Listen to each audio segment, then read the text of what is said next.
Our guest today is a medical historian, author of more than 45 books, and curator of his own collection of approximately 1 million photographs. I'm Dr. Andrew Wilner, and you are listening to ReachMD. Joining me today is Dr. Stanley Burns, an ophthalmologist and clinical professor of medicine and psychiatry at the New York University Langone Medical Center.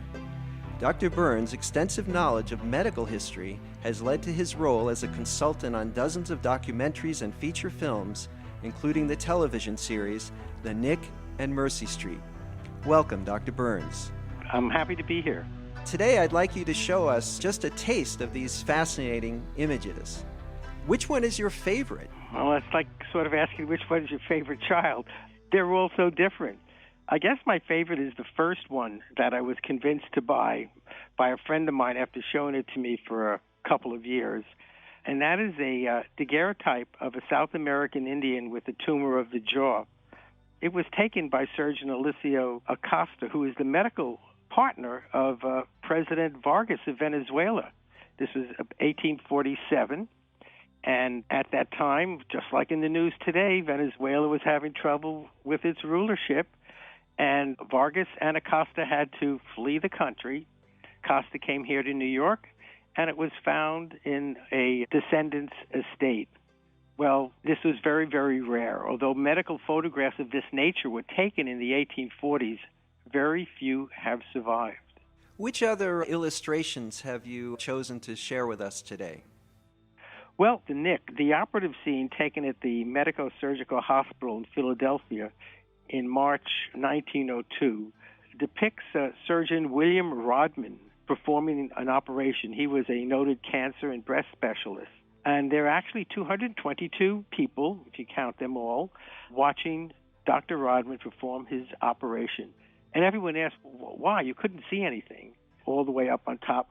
But what the young physician learned was the motions, the technique, the drama, and it's just an amazing picture in the history of medicine. This was the theater of the master surgeon, and this was at a time when surgery was safe. The year is 1902, and this is when medical subspecialties were beginning to be established, and the surgeon became the hero. I have a vague memory of the picture, I think it's from Mass General, of the beginning of anesthesia in an operating room like that. Is that right? Well, I actually have one of the original photographs as a paper print, which was copied in 1815. It's one of the few photographs that have all of the participants listed as to who's in the picture, because the original photographs taken in 1846 and 7 were daguerreotypes. And so in my collection, I have over 1,000 photographs of the advance of surgery from 1847 till about 1960.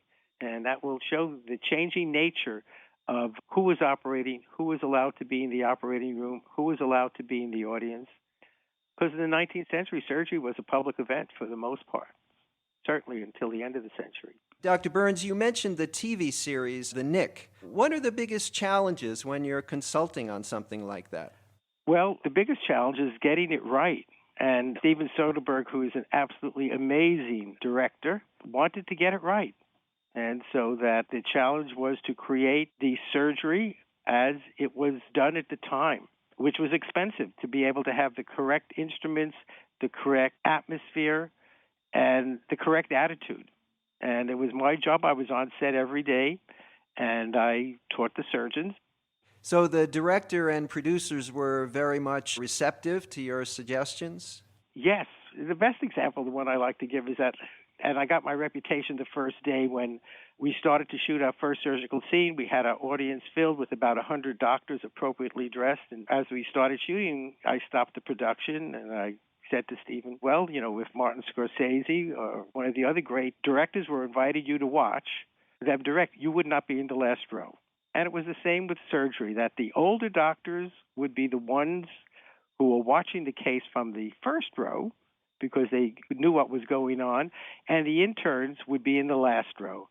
And we spent some time then shifting the doctors around, and for the rest of the productions, they were as it would be in real life, with the elderly, distinguished doctors in the front rows and the young interns in the back rows. And that's the way it was throughout the entire production. Tell us about another photo, please.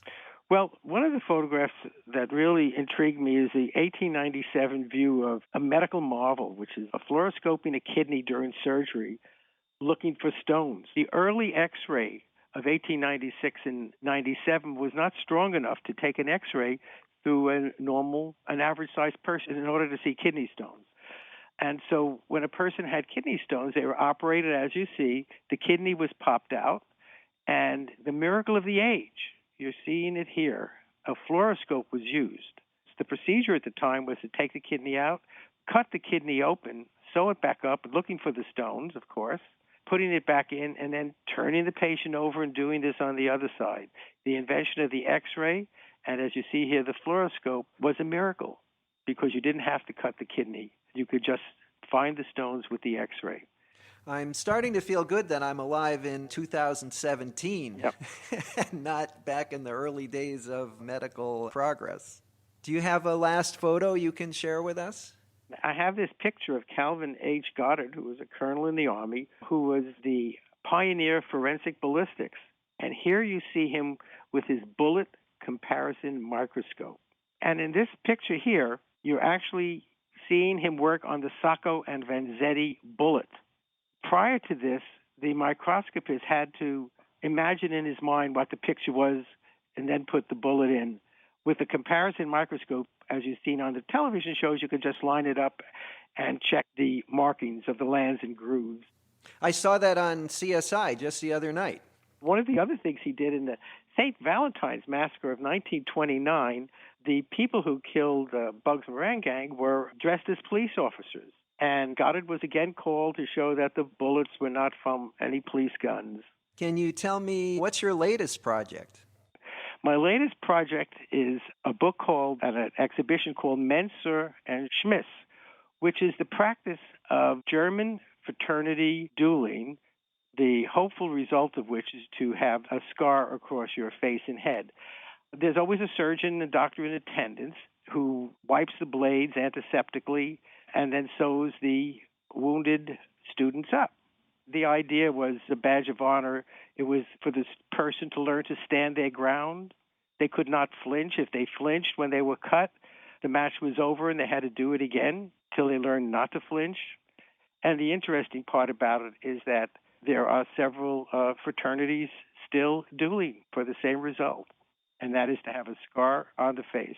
Wow. It served a purpose. You could walk into a room, and if someone had a scar, you knew they went to a elite university and belonged to an elite fraternity. Well, you certainly have an amazing curiosity. Dr. Burns, I wish we had time to go through the hundreds of thousands of pictures that remain, but I want to thank you very much for sharing these with us, and I'm sure there'll be opportunities to see more of them. Many thanks to our guest, Dr. Stanley Burns, for joining us today on ReachMD. Well, thank you.